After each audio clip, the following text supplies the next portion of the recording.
This is a 3-part series entitled The Greatest Threat That Could End the Jehovah's Witnesses in 2025.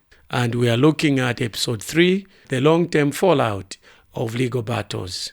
Welcome to Tell Me Dr. K, a channel on which we discuss matters of theological nature, no matter how complex, uncomfortable, or politically incorrect they might be, because on Dr. K, no topic is off limit. In episode 1, we expose the mounting challenges facing Jehovah's Witnesses worldwide, from controversies over internal policies to growing external scrutiny. These issues threaten the very core of this global organization. We peeled back the layers to reveal how these battles are eroding their finances and unveiling the carefully constructed image they've built over decades.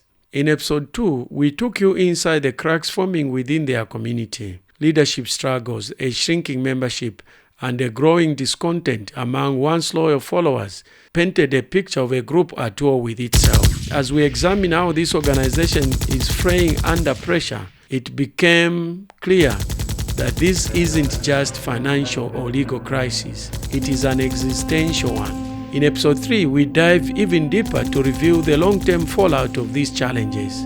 What happens when trust in the leadership falters? When faith within the ranks begin to crumble? And how is this internal upheaval reshaping the future of the Jehovah's Witnesses? Stay tuned as we uncover what could be the final chapter of the Jehovah's Witnesses. Today we'll dive deeper into the long-term fallout of the pressures they face, including financial instability, leadership struggles, and the emotional toll on members worldwide. Let's begin. We look at the challenge facing the organization. The governing body of the Jehovah's Witnesses has long been the ultimate authority, with members believing they are divinely appointed. But recent pressures are exposing fractures within their leadership. Insiders report increasing tension over how to manage mounting crises, from financial troubles to public scrutiny. Let's listen to what the former elder of the Jehovah's Witnesses said. The organization has always claimed unity, but when you have billions at stake and reputation on the line, it's no surprise that disagreements begin to emerge. Documents such as the Shepherd the Flock of God, the internal manual for elders, reveal policies that prioritize secrecy over transparency. For many members, this has become a point of betrayal. Then there is the erosion of member trust. For decades, members were told that their leadership was guided by Jehovah himself. But as more details emerge about internal policies and decisions, that trust is eroding.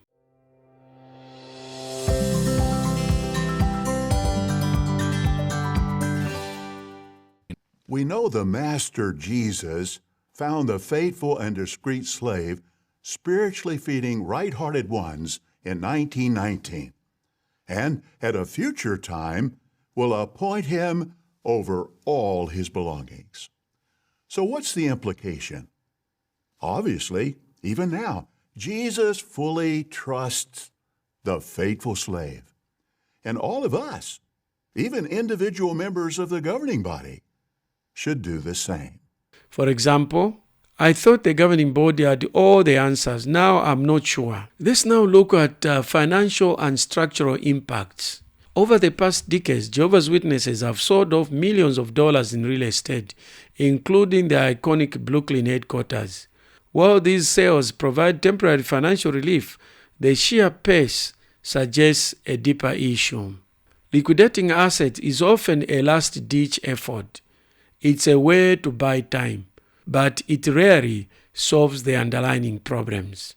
As the membership declines, so donations. This is critical for an organization that relies entirely on voluntary contributions to fund its operations. It is interesting that when the Jehovah's Witnesses used to generate money internally, they were able to boast and say they are not like other denominations that use means that are not biblically correct.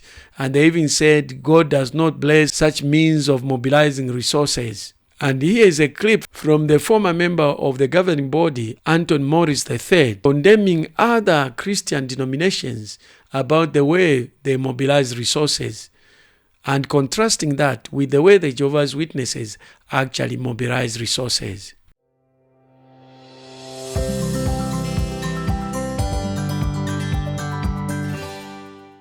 Now, the fact is we never beg for money, but that's not to say we can't talk about money in Jehovah's organization, the earthly part. So it is long-standing. There is a balance here.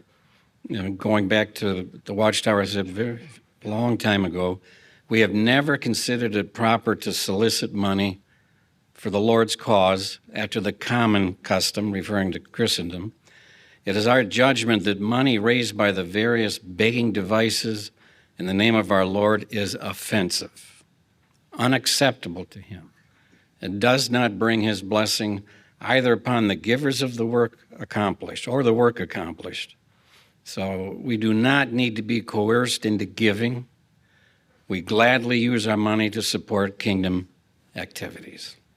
So that stands to this day, but we'd never want to come to the conclusion you can't talk about money.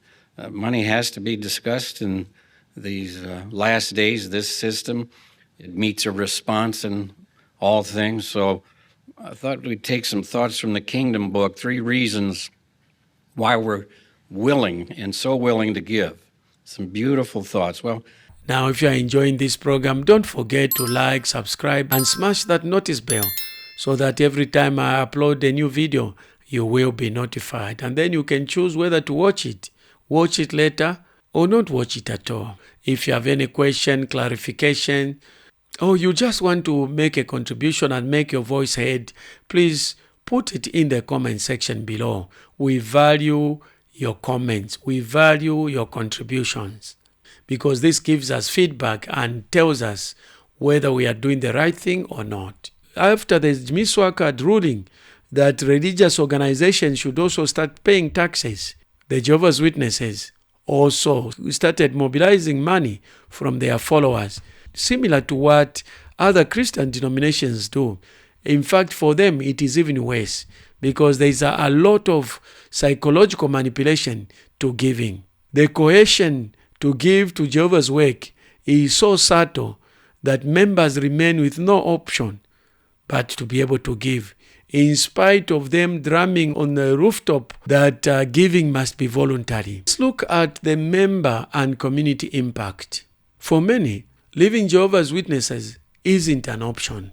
It's about losing their entire community. Remember that the way the Jehovah's Witnesses are organized, in the first place, a lot of Jehovah's Witnesses actually come from Jehovah's Witnesses families. So which means the whole social network would consist of Jehovah's Witnesses. And others also who join from outside also find themselves being part of that community. The second thing is that Jehovah's Witnesses are considered as them versus us group. It's an organization, as many cults do, where they ensure that it's a tightly knit community which discourages interaction with outsiders. So it means that once you leave that community, once you leave the Jehovah's Witnesses, you have also left your social network. And that's why people have to think twice before they leave, because there are many who have been isolated. A lot of comments from people who have watched my video have said, some have said for a decade, have been shunned by my family members. So leaving the Jehovah's Witnesses sect is no small thing. So they've spent years defining themselves through the organization, and now they feel lost. Many members prided in this organization. They were happy that they were following the truth. They were walking in the truth because the Jehovah's Witnesses have branded truth to belong to them. They praise themselves as having the truth. Let's be quite frank. Over the last few years, we've had a few changes with regard to the events that occurred during the Great Tribulation. And if you've been in the truth for a while, sometimes it's a bit hard to remember, was that what we used to believe, or is this what we believe now? Now, if you are enjoying this program, don't forget to like, subscribe, and smash that notice bell so that every time I upload a new video, you will be notified. And then you can choose whether to watch it later, or not watch it at all. If you have any question, clarification, or you just want to make a contribution and make your voice heard, please put it in the comment section below. We value your comments. We value your contributions, because this gives us feedback and tells us whether we are doing the right thing or not. Now, just imagine what kind of a shock somebody would face to come and realize that this was not truth at all.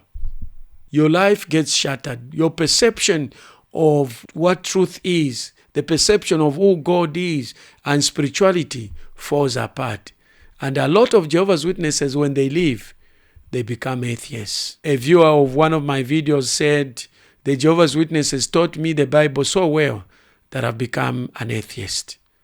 Very sad indeed. The practice of shunning, cutting off those who leave or are expelled, has led to untold heartbreak. For many, it's not just losing their religion, it's losing their family. One person said, my parents haven't spoken to me in 3 years. It's like I don't exist to them anymore. Let's also listen to these clips about the impact and the effect of shunning on members. The most painful thing I think you can do to another human being is to isolate them and cut them off. That's why solitary confinement, is such an issue in the prisons and stuff, and why it's such an effective tool also in those environments, because that people will do almost anything to just not be alone. And when you're raised as Jehovah's Witness your whole life, when all of your family around you, all your friends are in that environment, when they cut you off and disfellowship you, you are put into solitary confinement. I came to talk to Jody, who has a similar story. He was disfellowshipped the day he finished high school after the organization discovered he had got a young woman pregnant. How did you feel in that moment? Pretty small at that moment. Like, I knew these people my whole life. And within that second, they were never going to speak to me again. And they never did. None of them. The boys in the congregation that were close to my age that I had grown up with, that was the last time that I talked to them. That was it. Next day at school, or it was nothing. It was like I didn't even exist anymore. And things changed at home too, obviously. My parents, minimal communication. No more good morning, no more nothing. It was, I can remember my stuff being outside, and my mom, I still can see her standing in the front window and just pointing at the road. A couple bags sitting outside, and that was it. I had no money.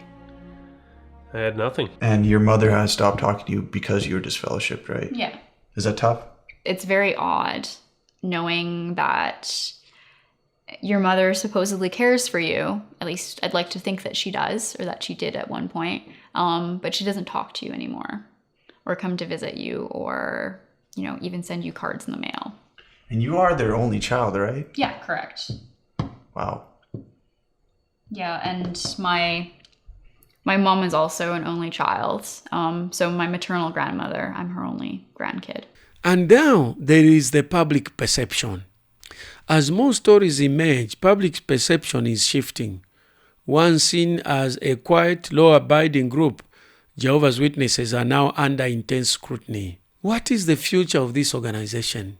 With declining membership, financial struggles, and increasing public criticism, the organization faces an uncertain future. Will they adapt and survive, or fade into history? Only time will tell. The Jehovah's Witnesses are at crossroads. Their future depends on their ability to rebuild trust, adapt to a changing world, and address the challenges that threaten their very existence. In our next episode, we will explore life beyond the organization, stories of hope, resilience, and the path of rebuilding after leaving the Jehovah's Witnesses. Don't miss it. I hope you have found this video beneficial, and if you did, don't forget to like, subscribe, and smash that notice bell so that every time I upload a new video, you'll be notified. Then you can decide whether to watch it immediately or watch it later. If you think that this video will benefit another person, please don't forget to share with them. You can share with as many people as you can. If you have any questions, you are seeking clarifications, or you want to challenge what I've said, please don't forget to put it in the comment section below. We value your comments.